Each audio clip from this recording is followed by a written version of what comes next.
Lalu kapan jadwal pemeriksaan Tom Lembong di Kejaksaan Agung? Kami akan tanyakan langsung ke jurnalis Kompas TV Putri Oktaviani. Okta, sejak kapan Kejaksaan Agung menyidik perkara ini dan kapan Kejaksaan Agung akan memeriksa Tom Lembong? Lalu apa saja bukti yang menguatkan Tom Lembong jadi tersangka?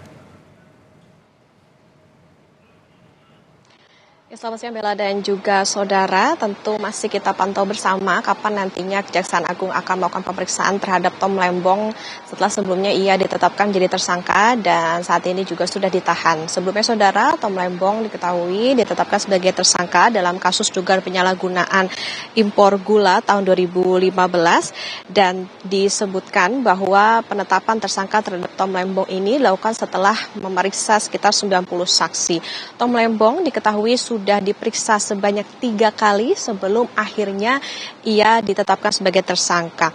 Nah, Tom Lembong ini juga dijerat bersama dengan Charles Sitorus atau CS, Direktur Pengembangan Bisnis PT Perusahaan Perdagangan Indonesia tahun 2015-2016.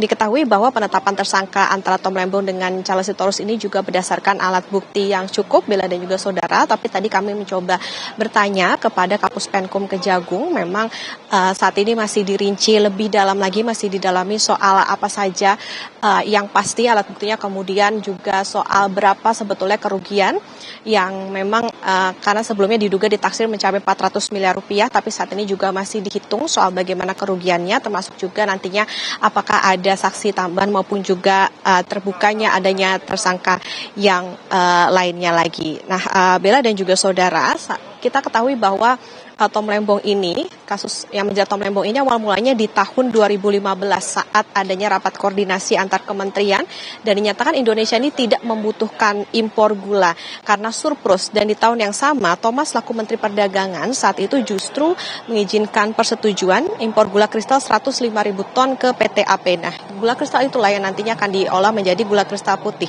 Padahal impor gula kristal putih ini yang diperbolehkan adalah oleh BUMN, jadi diduga izin itu keluar tanpa koordinasi dengan pihak terkait. 28 Desember 2015, rapat koordinasi di Kemenko Perekonomian, salah satu yang dibahas adalah 2016 Indonesia butuh sekitar 200.000 ton untuk memenuhi stok dan juga stabilisasi harga.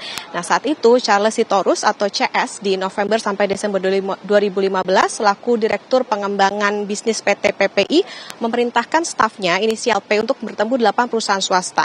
Nah, 8 perusahaan swasta inilah yang seharusnya ini yang melakukan impor gula ini adalah BUMN begitu. Nah, setelah 8 perusahaan swasta ini melakukan impor dan diolah menjadi gula kristal putih, seolah-olah PT PP ini membeli gula dan diedarkan ke masyarakat. Tapi sebetulnya ini dilakukan atau dijual oleh perusahaan swasta ke pasaran. Harganya di atas harga eceran tertinggi yang di 13.000 tapi dijual 16.000. Nah, dari praktek tersebut diduga PT PPI mendapatkan fee sebesar Rp105 per kilogram dan kerugian keuangan negara diduga mencapai Rp400 miliar. Nah, saat ini penghimpunan alat bukti juga masih terus dilakukan, Bella dan juga saudara, termasuk juga tadi Kapus Penkum Kejagung mengatakan bahwa pendalaman ataupun penyidikan juga masih dilakukan sehingga nantinya tidak menutup kemungkinan adanya saksi yang juga akan diperiksa maupun juga adanya tersangka baru begitu. Jadi kita akan nantikan bersama, Bella.